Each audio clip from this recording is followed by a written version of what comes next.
ようやく見つけた隊長の姿。青年は駆け寄る。すでに事切れてしまったのか、どれだけ声をかけてもぐったりと倒れ込んだまま反応がない。隊長、俺ボロボロになった隊長の手を取る。作戦を無視し独断で行動をするという重罪を咎められることもなければ、謝罪することもできない。自分の犯してしまった罪の大きさ。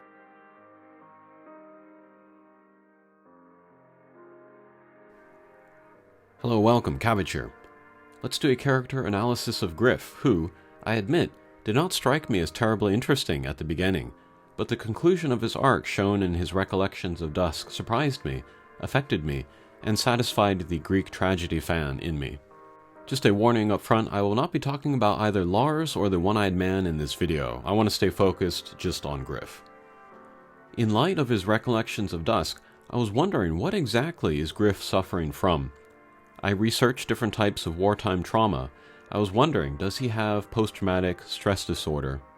Does he have survivor's guilt? But I came on a type of trauma I had never heard of before, moral injury. Looking into it, it felt appropriate, particularly because it is trauma of a philosophical nature, which is more in line with the themes Nier games address.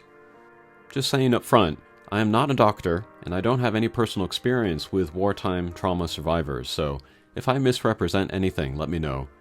But as I understand it, whereas PTSD is a physical or mental disorder that can be diagnosed and treated medically, moral injury has more to do with one's ethics and conscience.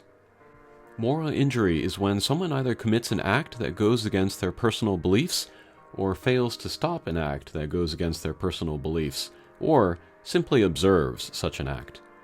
Griff, in his pursuit of filling one of his values, contributes to or causes the violation of another, and so he is racked with guilt over essentially betraying himself.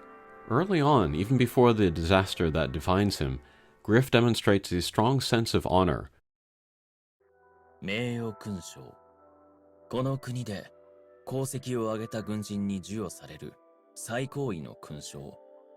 勲章の受章は軍での出世を約束されると言われている。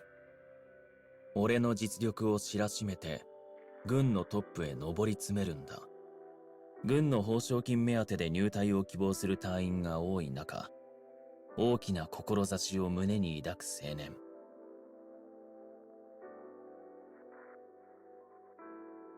While others enroll in the military for the pay, Griff wants to earn the medal to assert and demonstrate his honor. Griff in his youth is self-centered, but he is driven by his beliefs and values which say that valor in battle is admirable and worthy of respect. What is honor but a collection of values which does not exist except in the eyes of society or the heart of an individual?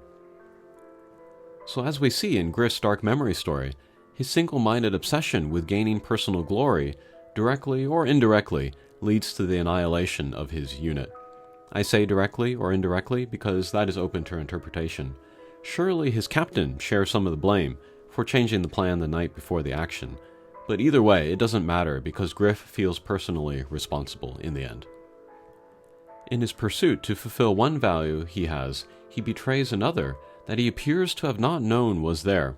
He betrayed his sense that he values the lives of his comrades, and he only found out about it after the worst possible thing happened. From there, we enter the main story and we see that he is a conscientious captain, doing his best to protect his troop, but it's interesting to note that Griff is still selfish and prideful in his personal suffering. He takes all the blame on himself, and furthermore, seeks to cope only with means of his own power. ただ一日、家の中に引きこもっては酒に溺れる日々。酒の空き瓶が床に何本も転がり、生ゴミが部屋中に散乱してネズミがたかるありさま。目覚めて酒を飲み、いつしか寝ている。それが繰り返される毎日だった。それだけならまだ良かったかもしれない。眠れば戦争の記憶がフラッシュバックし、悪夢となって青年を苦しめ続ける。His honor and his system of values do not allow him to blame others or the system. They do not allow him to seek help. It is broadly recognized that sufferers of trauma must seek help because it is more difficult to resolve or overcome trauma alone, and the sufferer may turn to self-harm or suicide if they are unable to cope otherwise. We see that Griff attempts to cope. He drinks, he dreams. Later, when he is a captain, he attempts to not repeat the same mistake. But the world, like a sick joke, instead of punishing him for the destruction of his unit, rewards him with the exact medal that he desired earlier. And I think that is what really drives Griff over the edge. He feels guilty, he feels deserving of punishment according to his own strong personal beliefs, but the world does not feel the same. It in fact appears to feel the opposite. 俺のやってきたことに果たして意味はあったのだろうか。俺のやってきたことに果たして誇りはあったのだろうか。俺のやってきたことに果たして正義はあったのだろうか。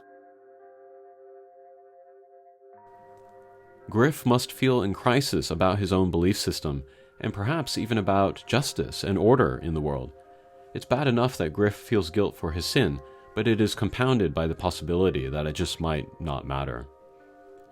We move ahead to the Recollections of Dusk story, where Griff performs an incredibly heroic act and fulfills his new mission to protect his men, and is again rewarded and praised for his conduct, but still, the guilt from the original disaster still gnaws at Griff.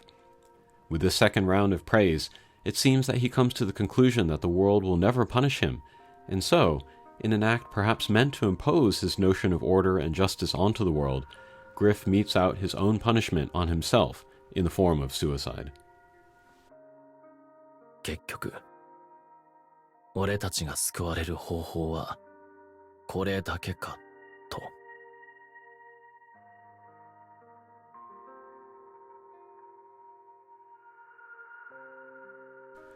Griff is the classic, tragic hero in that his fatal flaw is the best of who he is.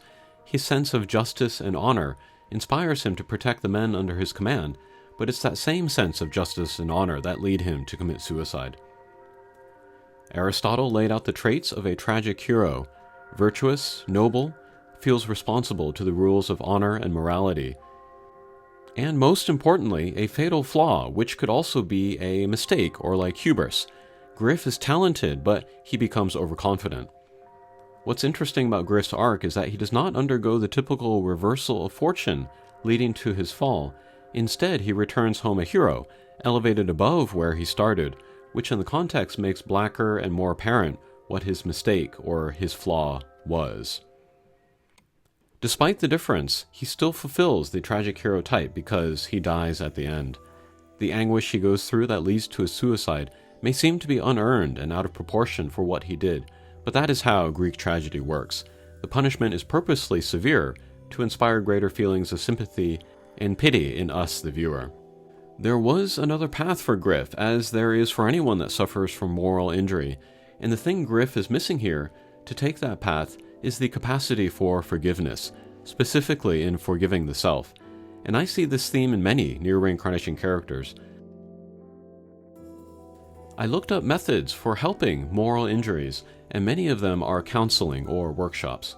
One stood out to me, a 10-session individual therapy that helps patients explore the functional impact of not forgiving oneself, developing a forgiveness plan, for example, including letter writing to the individuals lost, and helps patients develop an amends plan to honor the values that were violated in the act or accident.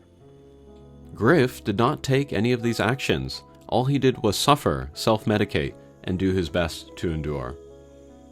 What forgiveness really is acknowledging the responsibility of what happened, whether it is the self or someone else, combined with resolving or letting go of feelings attached to the act or actor, like revenge or condemnation or hatred or guilt or shame. And so Griff, treating his own moral injury, would be to acknowledge his true responsibility of the event acknowledge the captain's responsibility of the event, and acknowledging that sometimes things just go wrong, that there is not a sense of order and justice in the world. That would require Griff to really reassess his own set of values, take a more pragmatic look, and then work to make sure that that kind of mistake or happening never happens again. And by taking those steps and by sharing his guilt and his shame, Griff could perhaps move on and move forward. Okay, that will do it for this video. That was my interpretation of Griff's arc, looking through the lens of moral injury. Thanks for watching, and we'll see you again. Take care.